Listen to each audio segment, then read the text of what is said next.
Assalamualaikum everyone, I'm Roma Khan, 2021 DMM 191 from Group B1 Morning, and today I'm going to discuss about the infection caused by Coxella burnetii, which caused an Eve to abort 2 fetuses. I'll briefly discuss about the history, clinical findings, and the diagnosis. The introduction, this case is about an Eve whose placenta got infected and the babies were lost around 19 to 21 week of pregnancy.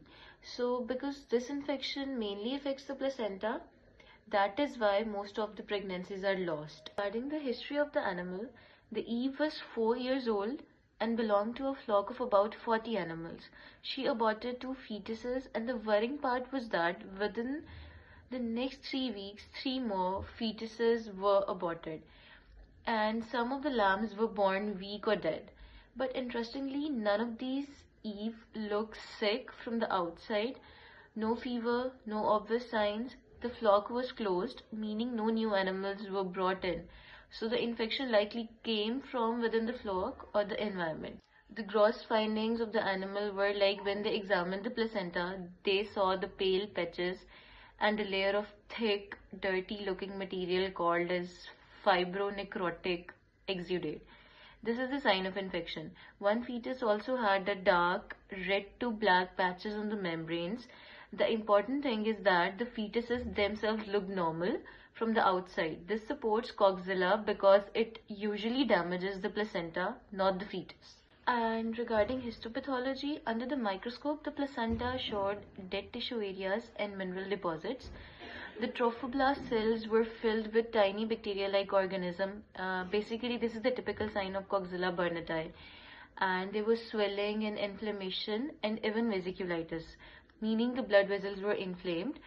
And in one fetus, the umbilical cord was also inflamed, like it showed that the supporting tissues were also getting damaged. For the confirmatory diagnosis or the molecular findings, like in order to confirm the disease, PCR was done and the placenta tested positive for Coxella.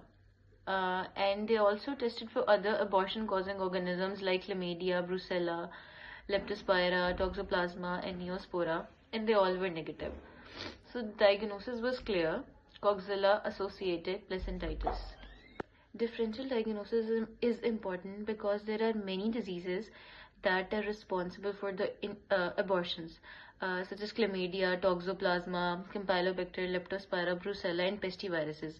They all cause similar signs. That is why lab testing is important to know the exact cause. And regarding the treatment and management, oxytetracycline can temporarily reduce the abortions during an outbreak, but it does not completely remove the infection from the flock.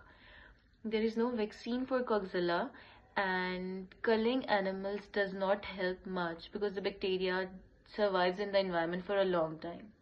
So the main control methods are hygiene, proper disposal of the aborted materials, and following Q fever control guidelines. Some important points that we learned is that Coxella is zoonotic, meaning it can infect the humans as well, and it causes abortions, stillbirths, and weak newborns. And the main damage is the placenta, not the fetus, and PCR on the placenta is the best way to find the Coxella. Humans can get infected through inhaling contaminated dust or fluids. Thank you for listening. I hope this simple explanation helped you understand the Coxella associated placentitis. Thank you.